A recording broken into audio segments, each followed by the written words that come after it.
Hello, Jacobi is lost here, and this is Grand Theft Auto Online on the PlayStation 4. You know, I'm thinking, do I always have to do that intro? That's because I just kind of started doing that. I mean, yeah. And I didn't really think about it. I just did it, and I was like, it sounds right.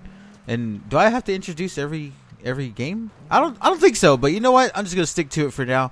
But yeah, doing a mission here, and it's one that is showing up as I've never done it before. So I thought, you know what? I'm gonna go ahead and get some of these missions done. Oh, okay. Where'd he go? Alright, there you are. Alright, cool. So I think I have auto aim turned off, which is fine with me. Because I've been playing, The Division, and there's no auto aim in that game. Well, I mean, there's no auto aim where you just lock onto a target easily. Nothing like that. Oh, just tried to roll like in the Division. In Division, you double tap A and you can roll. And I just try to do that.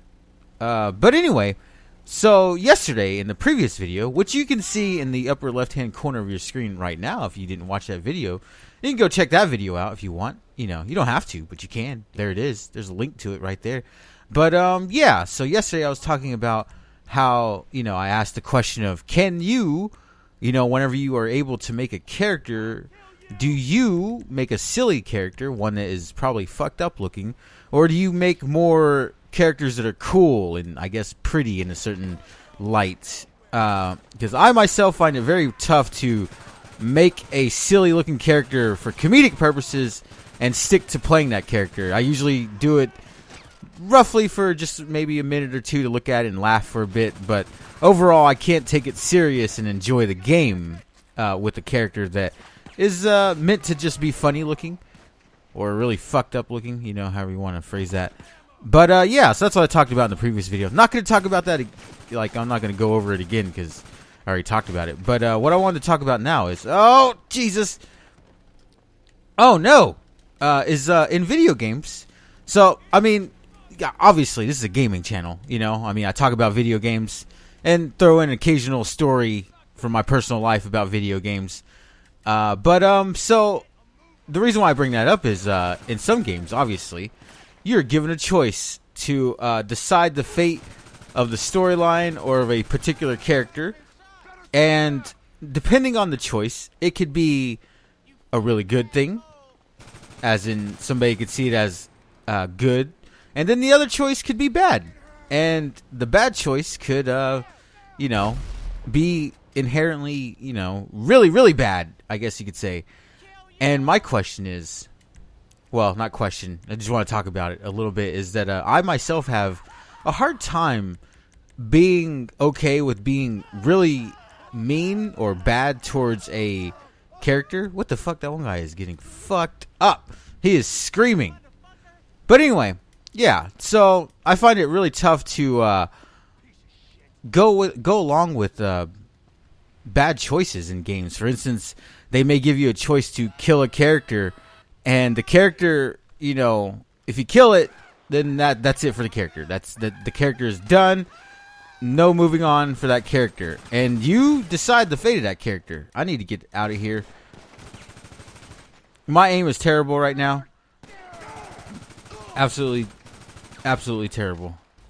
But, yeah, so, like, for example, when I was thinking about this, I was thinking about in Mass Effect 2, it's pretty sure it was Mass Effect 2, where you could actually...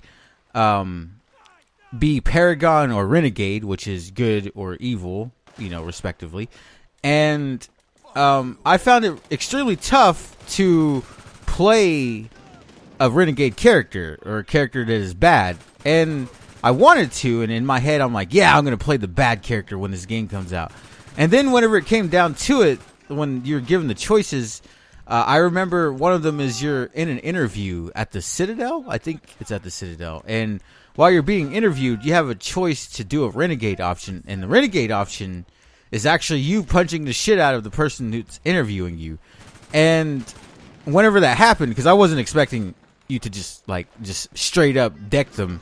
When it happened, I was like, oh, no. That's not what I intended to, I didn't, no, I'm sorry. I didn't mean that.